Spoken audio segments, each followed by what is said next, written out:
পণ্ডিত দীনদয়াল উপাধ্যায় মহা প্রশিক্ষণ চলছে রাজ্যে এবং এই প্রশিক্ষণকে ঘিরে দেখা যাচ্ছে এই মহা প্রশিক্ষণ অভিযান রাজ্যের বিজেপি ৪ বরজলা মণ্ডলের প্রশিক্ষণ বর্গ অনুষ্ঠিত হয় মঙ্গলবার। সেখানে উপস্থিত ছিলেন রাজ্যের অর্থমন্ত্রী প্রণজিৎ সিংহ রায়।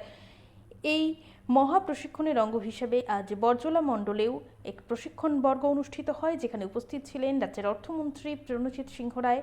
তার সাথে ছিলেন মেয়র ইন কাউন্সিল সদস্য জগদীশ দাস, গৌরাঙ্গ ভৌমিক সহ অন্যান্য নেতৃত্ব। সেই চিত্র আপনাদের সামনে আমরা তুলে ধরছি। আমরা বিস্তারিত শুনবো ঠিক কি ব্যাপারে প্রশিক্ষণ দেওয়া হয়।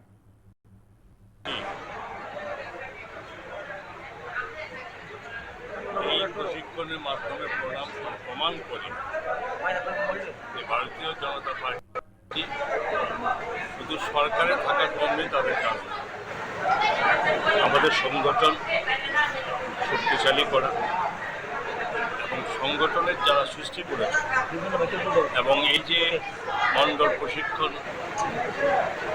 এই 2026-এ দীনদয়াল পণ্ডিত দীনদয়াল উপাধ্যায় মহোদয়ের এই প্রশিক্ষণ যে একটা সূচনা উনি লিখে গেছে, সেটা আজকে সারা রাজ্যব্যাপী শুরু হয়েছে।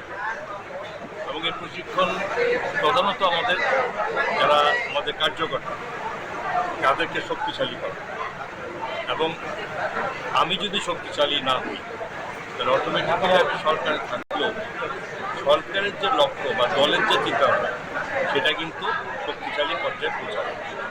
সরকার অনেক পরিকল্পনা করে, দল অনেক চিন্তা করে এবং সকলকে নিয়ে চলা অন্তিম পর্যায়ে মানুষের কাছে পৌঁছানো সরকারের সমস্ত সুবিধা, এগুলো শুধু সরকারের মন্ত্রীরা বুঝলে চলবে।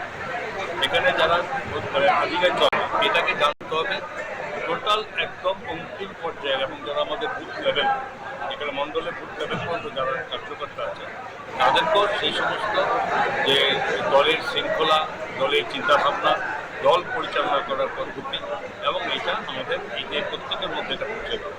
তাতে দল শক্তিশালী হবে, সরকার শক্তিশালী হবে, মানুষের সুবিধা হবে এবং মানুষকে নিয়েই দলের ভাবনা, মানুষকে নিয়েই এই আমাদের যিনি পণ্ডিত দীনদয়াল উপাধ্যায়ের এই প্রশিক্ষণ শিবিরের মাধ্যমে সেখানে আমরা পৌঁছানো আমাদের